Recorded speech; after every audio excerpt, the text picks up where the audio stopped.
dive into the mind of an online troll and try to figure out what really makes them tick. Online trolls, they're everywhere, from Facebook, Twitter, to Instagram, YouTube. It's like they're lurking in every corner of the world, just waiting to pounce on their next unsuspecting victim. But what drives these people to behave in such a toxic manner? Is it simply a case of boredom, or is there something more sinister at play? When we think about the impacts of online trolling, it's easy to focus on the individual victims, the person who's been targeted, bullied, or harassed online. But the reality is that trolling has a much broader impact. It creates a culture of fear and anxiety where people are hesitant to express themselves online for fear of being attacked or abused. It also undermines our trust in the digital world, making us question the authenticity of the information we find online. On top of that, it can even have serious consequences for our mental health, leading to feelings of isolation, depression, and anxiety. And let's not forget the communities that are affected. Online groups and forums that are meant to be supportive and welcoming, but are instead hijacked by trolls, causing people to abandon them.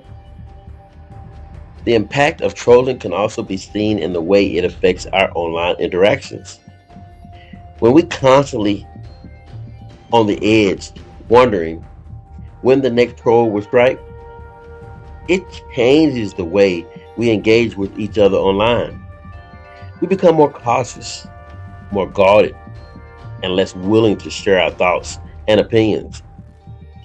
And that's exactly what the trolls want. They want to shut you down or shut down the conversation that you're having, to silence the voices they don't agree with. It's a form of censorship, and it's incredibly damaging to our online communities. In fact, it's not uncommon for people to abandon certain platforms or websites altogether, simply because they can't take the constant barrage of abuse and harassment. So, what can we do about this kind of behavior? The first step is to understand why people troll in the first place. Is it because they're attention seeking?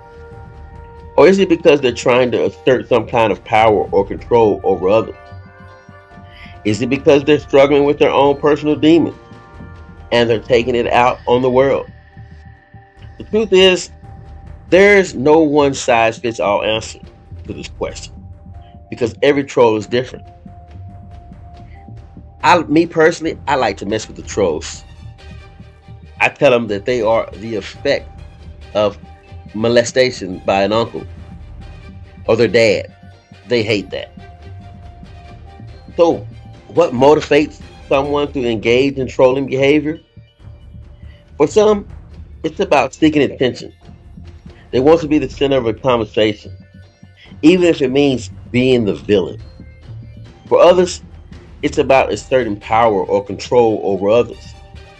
They get a thrill from being able to push people's buttons and elicit a reaction.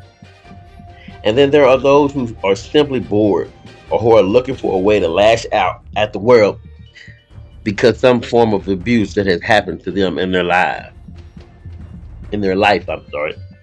But what's really interesting is that many trolls are actually motivated by a deep-seated sense of insecurity and inadequacy. Yes, that's true. They know that they are not enough. They know that they are not enough. Research has shown that many trolls are actually struggling with their own personal demons. They might be dealing with anxiety, depression, but I like to know that most often they're dealing with low self-esteem. They hate themselves, really. And because they feel like they can't be like others, they want to tear others down. They might be feeling marginalized or excluded from society, you know, stuck to being at home, looking at pornography, masturbating all the time. You know, they they can't function in a normal setting with other people because they feel less than, or they know that they are less than others. Yes. So because of this and their exclusion from society, they're taking it out on the world. In fact, one study found that many trolls are actually quite vulnerable themselves. They're fragile, weak villains. You know, you remember the story? I forgot what movie it was, from the guy. Oh, Glass. He was Glass. He was a weak villain. He was a villain, but he was so weak. So yes. So there. But then again, oftentimes they were the victims of bullying or harassment in their own lives. You know, in school, people picked on them because they were goth, or for some other reason they just people. You know how kids can be mean, and seeing them as weirdos. This isn't to excuse their behavior, of course, but it does suggest that there's often more to the story than meets the eye. Perhaps the most interesting and surprising thing about online trolls is that they're not always the anonymous monsters we imagine them to be. In fact, many trolls are actually people we know, our friends, our family members, our colleagues. They're people who are hiding behind a mask of secrecy, using the internet to say and do things they wouldn't dare to do in real life. You know?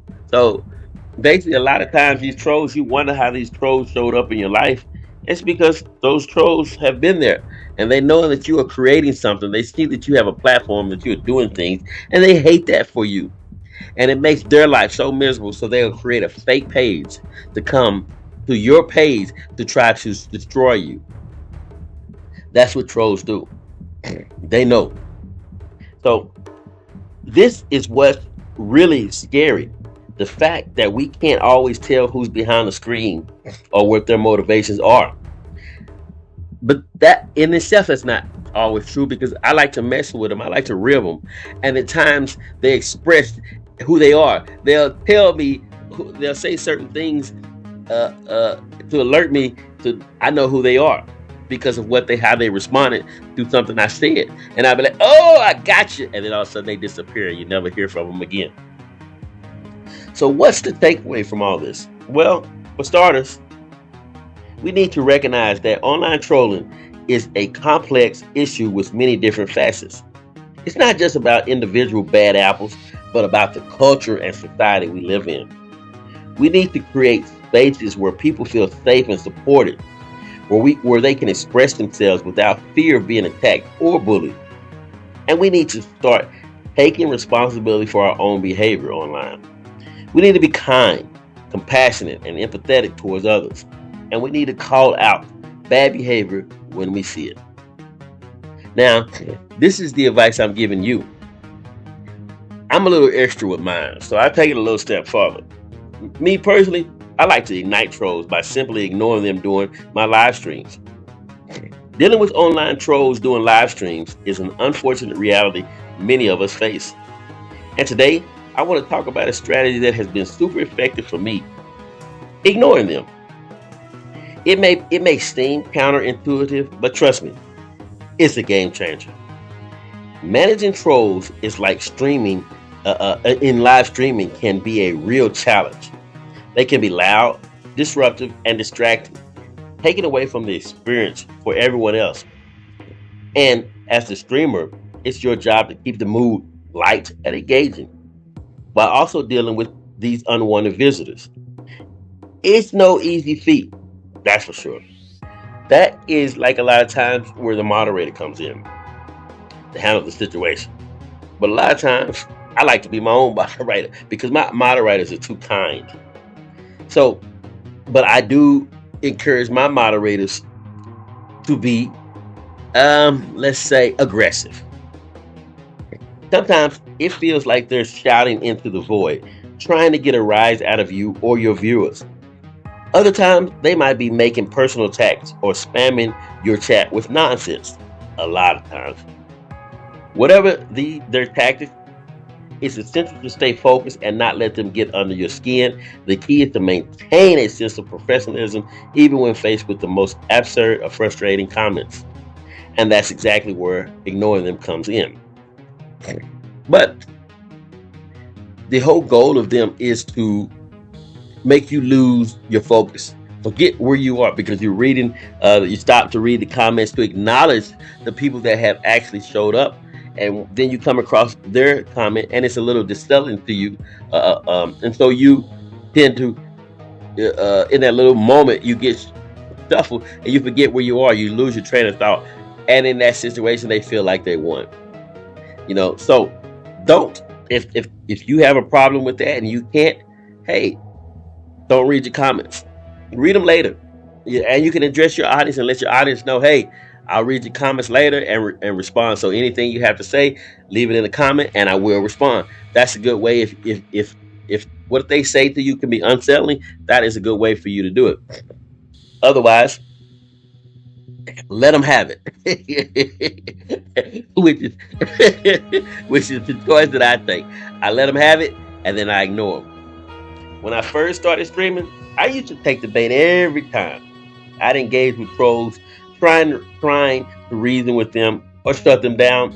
But what I found was that it only fueled the fire, giving them more attention and validation. They'd come back again and again, disrupting the stream and wasting everyone's time. So I decided to take a different approach. I started ignoring them, not responding or acknowledging their comments in any way. And you know what? It worked like a charm. The trolls would get bored, lose interest, and eventually move on to greener pastures. Meanwhile, my viewers and I could focus on having a great time chatting and enjoying the stream. Most people would tell you to block them, but I'm not. I would never tell you that. To me, that is not smart guidance. But I really believe that it is bad information all around to block them. During live streams and on posts, very few of your actual subscribers are actually interacting with your page. They are mainly just listening to the message. So they might be your subscribers that really enjoy your page, that are repeat viewers. But the thing is, a lot of them don't respond. Their only engagement is viewing. Now, if you're a digital creator, you know how unsettling and how impactful it is to the algorithm when your viewers do not engage. They're believing that viewing is enough, not understanding how the machine actually works. So you need them to comment, you need them to like, you need them to share. And some of them don't do these things because of a hateful heart. Some of them are just watching you because they're watching you, wanting to see you fail. Some of them are watching you to steal your video ideas and use them as their own. There's many reasons why people are not interacting with your page. But the trolls, by them coming and leaving comments, well, interaction is very important, and what they are doing is interacting. They're interacting with your comments. They're interacting with your live streams, whether it's doing your videos or your live streams, which a lot of time causes your videos to be promoted. So when they are interacting, the trolls, not your main subscribers, but your trolls are actually causing your videos to be promoted. What they're doing is they are actually helping you, because the trolls are aware that they can't say everything that they want to say in a negative way because of the way that the machine works. The machine, a lot of times, will automatically block them. So they don't want to be blocked. They want to be able to be around to harass people. So they know how to say the comments in a neutral way. It's ugly, but it's still neutral. Well, the thing about the machine does not have the ability, or it chooses not to punish neutral comments. So neutral comments are basically the same as positive comments. So by them interacting, the machine is saying, hey, they like this page. They like this page. Look at them. They're interacting with this page. They're commenting. So the machine sees it as good. So what happens is once it does that, the machine will go and start promoting your page to more people and start pushing your page because of your haters, because of the trolls. So in essence, trolls actually help you more than you know. You just have to toughen up your skin to be able to, uh, not take the assault personally. You know that these people are usually people who suffer from whatever. I don't want to call them low lives because they could be. You don't want to call somebody who's a low life a male who's been molested by his uncle and his dad. I don't know what the proper term for those people are, but majority of the trolls that studies have found are people who have suffered from some form of molestation, and it's usually a male who has been molested by another male. So you have to take that into account when you're looking at the trolls. You kind of have to shake your head and be like, poor baby. So inadvertently, what they meant for negative is actually a positive for you. You have to use them for their hate. Let their hate fuel your successes and your growth. You personally just have to ignore them until they stop engaging. And then you have to go in and say something to them. It's like, you ever seen the videos where the dog is behind the fence, the pit bull is behind the fence, and the little boy got the stick, and he'll go and he'll poke the pit bull through the fence, and the pit bull, he's rustling until that gate is open, and then you find out that pit bull is actually a poodle. Well, that's what happened with my trolls. I'll poke them to get them started, and then I'll ignore them. I'll go ahead with my story. And once I see in my comment section that they have stopped, you gotta go poke them again. You gotta go say something, poke them, start them up again, because you want them to engage during the course of your live stream. Now, you don't want to poke them so much that you make them where they don't want to come back to your next live stream or you respond to your next video. Yeah, but just poke them enough where they want to stay around. Again, and then you go back to ignoring them. Trolls are a great way to boost your page growth quickly. Don't miss out on that advantage by blocking them. One of the best ways to ignore trolls is to focus on your own content and engagement with your audience. If someone's trying to steer you trouble, just keep on talking, sharing your expertise or showcasing your skills. Don't give them satisfaction of knowing that they're getting under your skin. Another tactic is to use moderators to help you keep the peace. They can delete comments, block users, or even temporarily mute them if necessary. This takes some of the pressure off of you, allowing you to focus on the stream itself. And if all else fails, you can always rely on your community to help shut the trolls down. Beanie, I allow my community members to have at them as well. A lot of times my community members they've been instructed that, hey, you see a troll, stick him. Help me out. Make it possible for me to keep giving this message. So in a nutshell, we're all in this community support. We're protecting one another. When your viewers see that you're not engaging with negativity, they're more likely to jump in and defend you. I remember this one time when I was streaming a session and this troll came in, spamming my chat with ridiculous comments. At first I thought, oh no, here we go again. But then I just ignored him, kept on with my video and my message, and didn't even flinch. The funniest part was when he started getting frustrated, thinking I was actually reading his comments and just choosing to ignore him. He began typing in all caps, trying to get my attention, and it was just hilarious. My viewers and I were all laughing about it, and eventually the troll got bored and left. It was a great moment, and it showed me that ignoring them can be incredibly effective.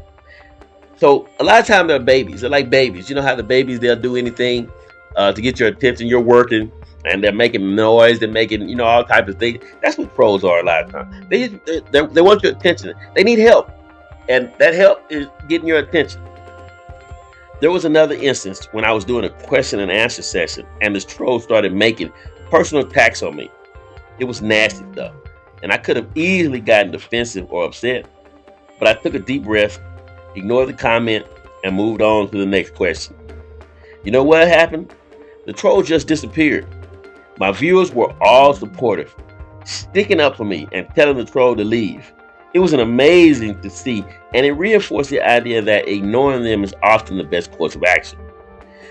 Ignoring trolls doesn't just benefit you as a streamer, it also creates a more positive atmosphere for your audience. When you don't engage with negativity, you're showing your viewer that you won't tolerate it and that your stream is a safe and welcoming space. It's a win-win for everyone involved. So if you're struggling with trolls on your live streams, I hope you'll give ignoring them a try. It may not be easy at first, but trust me, it's worth it. And if you had any experiences with trolls, I'd love to hear about them in the comments below. Don't forget to check out my other videos on streaming tips and tricks, where I share more strategies for dealing with these unwanted visitors. Peace out, and I'll catch you in the next stream. The next stream. This is Martin from Martin is Chosen Too. If you haven't already, remember to like, share, and subscribe to my channel, Martin is Chosen Too, and that is chosen with the 2 at the end, not T-double-O. Your interaction and engagement with our pages, with our channels, actually helps creators grow. So don't hold back from hitting that like button. Don't hold back from leaving a comment. Even if you think the comment is not sufficient, the comment is a comment. You know, I appreciate you. I love you. And there's nothing you can do about it. And I will see you in my next video.